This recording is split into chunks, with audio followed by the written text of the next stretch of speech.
안녕하세요, 여러분. 자, 오늘 이 시간부터는 여러분들과 함께 이제 보시다시피 공업수학이라고 하는 이제 학문 분야에 대해서 함께 다뤄보도록 하겠습니다. 자, 일단 여러분들 공업수학이라고 한다면 말 그대로 이제 공학적으로 응용될 수 있는 어떤 수학적 기술들을 함께 다뤄보는 분야로서 실제로 여러분들께서 공학이라고 하는 것, 그 외에 다른 분야에서도 많이 활용이 될 수 있겠지만 이제 공학적인 분야에서 많이 활용이 될 수 있는 수학적 기술들입니다. 실제로 간단한 예를 들자면 여러분께서 어떤 공학적으로 응용할 수 있는 대상, 그리고 해석해야 되는 대상이 이제 앞에 존재한다면 그 대상에 대해서 여러분들께서 수학적으로 모델링을 하실 수가 있겠죠. 왜냐하면 수학적으로 표현할 수 있다는 것 자체가 그 수학적으로 표현된 수식 혹은 함수 혹은 방정식을 우리가 풀어냄으로써, 풀어낸다는 개념은 그 수식을 이루고 있는 그 변수를 시간에 대해서든지 혹은 어떤 다른 어떤 변수들에 대해서 풀어낸다면 그 풀어낸 것을 기반으로 그 시스템을 예측하면서 우리가 예측을 기반으로 최적화도 시킬 수 있고, 혹은 이제 풀어낸 수식들을 기반으로 단순한 해석을 통해서 이러한 시스템, 내가 관심 있어 하는 대상은 이러한 성질을 가지고 있구나 라는 것도 분석해 볼 수가 있다는 거죠.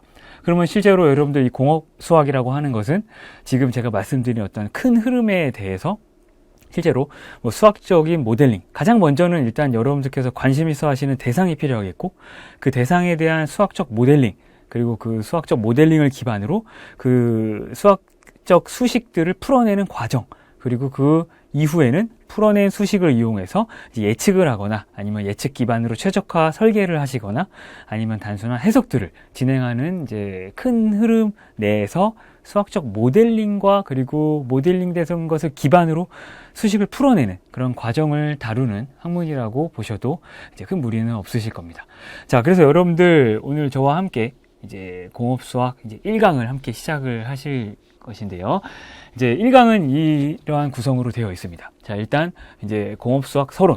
실제로 공업수학이라는 것은 개괄적으로 이러한 내용들을 다루고 이러한 흐름 중에서 이 부분을 좀 깊게 다루는 부분이다 라는 것을 이제 다룰 것이고요. 그리고 수학적 모델링, 지금 조금 전에 말씀드렸듯이 어떤 관심 있어 하는 대상이 있으시다면 그 대상을 수학적으로 표현하실 수 있어야 중요한 예측과 그 다음에 예측을 기반으로 대응을 할 수 있는 뭐 입력을 구한다든지 아니면 해석을 기반으로 이러한 시스템은 이러한 특성이 있기 때문에 이러한 입력과 이런 것은 피해야 돼, 뭐 이러한 해석적인 부분들을 제공할 수 있도록 이런 모델링을 하는 방법, 그리고 간단한 이제 이 수학적 모델이 이러한 일개 상미분 방정식이라고 하는, 여러분들께서 이제 생소하실 수도 있지만 이러한 일개 상미분 방정식이라는 형태로 표현이 된다면 이러한 상미분 방정식에 대한 어떤 풀이 해법들을 이제 함께 다뤄볼 예정이고요. 당연히 여러분들 예상하시건데 이제 1개 상미분 방정식이 있다면 2개 또한 존재할 수 있겠죠. 그다음에 3개, 4개도 갈 수 있지만 보통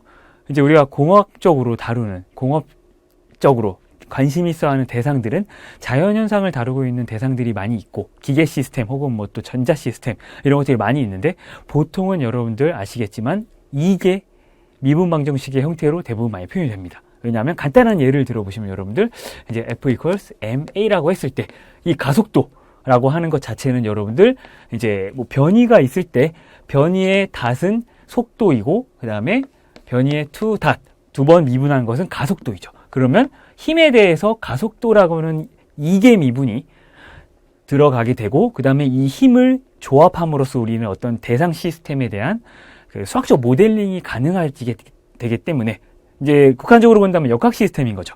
근데 전기 시스템 같은 경우에는 또한 두 번 미분한 값으로서 이제 전류의 미분 텀이 들어가면서 어떤 여러분들 지배 방정식에 의한 수학적 모델링이 구현이 되는 것이기 때문에 이제 보통 많은 차수로 본다면 이제 2개 미분 방정식까지 풀이해법을 많이 다루게 됩니다. 그래서 1개 이후에는 2개 상미분 방정식 뭐 이런 걸 이제 많이 다루게 되고요. 그리고 이제 이러한 미분 방정식이라고 하는 개념적인 부분을 정의한 다음에는 이제 그러한 미분 방정식에는 다양한 형태들이 존재하게 됩니다.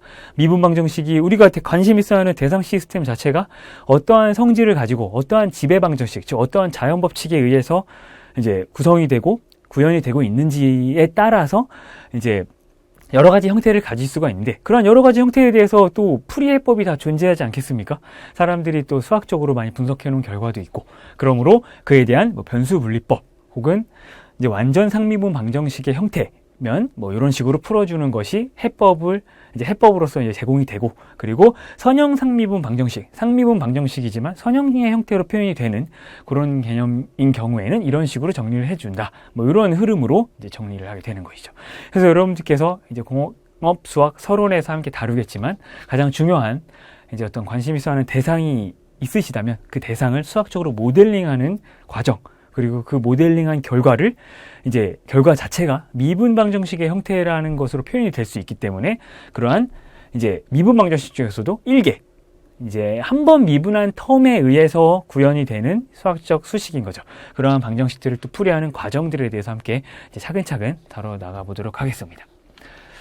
자, 그래서 먼저 이제 공업수학 서론입니다. 여러분들 이제 공업수학이라는 것 자체가 여러분들 가장 먼저 이제 간단하게 이제 큰 흐름에서 이제 공학적 응용을 이제 살펴보신다면, 일단 여러분들 이제 관심 있어 하시는 관심 대상 혹은 이제 시스템이 존재할 수가 있게 되는 거죠. 시스템. 관심 대상 혹은 관심 시스템이 이제 있을 수가 있고, 그 시스템에 대해서 여러분들께서 어떤 목적성이 있으시겠죠, 당연히. 이 시스템을 내가 어떠한 방향성을 가지고 가게 만들겠다, 혹은 이 출력이 나오도록 내가 만들겠다라고 한다면 그것을 그 출력이 나올 때까지 매번 이렇게 입력을 넣어보면서 트라이얼 앤 에러 형식으로 해보고 안 되면 또 다른 거 바꿔보고 이런 식으로 하는 것은 너무나도 비효율적이고 비경제적이기 때문에 당연히 여러분들 그 관심 있어 하시는 대상 시스템을 수학적으로 모델링을 해야겠다라는 생각을 해보실 수가 있는 거죠. 왜냐하면 수학적으로 모델링을 하실 수 있다는 것은 예측이 가능하다는 거죠. 그래서 바로 이제 관심 대상에 대해서 수학적 이제 모델링이 이제 필요합니다. 그래서 매스매티컬 모델링 단계가 굉장히 중요하고요. 이 단계가 왜 중요하냐? 당연히 여러분들 자연현상 자체를 굉장히 세부적으로 에러가 굉장히 작게 수학적으로 다 모델링을 할 수는 없죠. 왜냐하면 자연현상에는 굉장히 다양한 비선형적인 어떤 외란들과 그리고 다양한 힘들이 존재하는데 그것을 모든 것을 다 그 시스템에 존재하는 모든 요소들을 다 수학적으로 모사하는 것은 사실상 불가능한 겁니다. 확률적인 요소들도 굉장히 많고요. 그래서 이것을 얼마나 단순화해서 얼마나 이 시스템을 잘 대변할 수 있게 표현할 수 있느냐, 그것 또한 굉장히 공학적으로 여러분들이 원하는 결과로 도출하기 위해서 중요한 요소이기 때문에 수학적 모델링이라는 파트도 굉장히 중요한 파트가 될 수 있습니다. 자, 그 다음에 수학적으로 모델링을 하셨다면 그 모델링한 그 수식을 기반으로 그걸 풀어내셔야겠죠. 풀어내셔야지만 시간의 타임 도메인에서든지 혹은 뭐 프리퀀시 도메인에서든지, 즉 시간에 대해서 어떤 그 시스템의 응답을 볼 것인지 혹은 주파수 영역에서 어떤 그 응답을 볼 것인지가 보는 것에 대한 해석이 가능하다는 거죠. 그래서 이에 대한 이제 수학적 풀이를 이제 볼 수가 있고요. 그리고 이 수학적 풀이 이후에는 이제 당연히 여러분들이 이제 응용을 하실 수가 있어야 되는 거죠. 공학적인 응용이죠. 공학적인 응용이라고 한다면 제가 초반에 바로 말씀드렸듯이 이 1번에서 3번까지의 그 흐름을 기반으로 여러분들께서 시스템을 단순히 해석을 하시든지 아니면 수학적 풀이를 기반으로 어떤 최적화된 내가 원하는 방향으로 이 시스템을 만들기 위한 최적화된 어떤 입력을 뭐 이렇게 계산을 하신다든지, 그래서 이제 옵티멀 이제 컨트롤이라고 하는 것과도 또 연결이 될 수가 있겠죠. 그래서 제어 관점에서도 또 연결시키실 수도 있고요. 그 다음에 설계를 하신다고 한다면 최적 설계로서 이 시스템의 이러한 거동을 가지고 예측이 되기 때문에 이러한 외란에도 뭐 견딜 수 있어야 된다면 그 어떤 이 시스템을 구성하고 있는 질량이나 뭐 어떤 관성, 지금 질량이죠. 댐핑 혹은 강성 이런 것들을 어떠한 값으로 설계를 해야 되는지 또한 이제 정리를 하실 수가 있겠죠. 그래서 그런 개념에서의 응용, 그래서 이제 뭐 설계 혹은 이제 제어의 관점에서 또 응용하실 수가 있게 됩니다.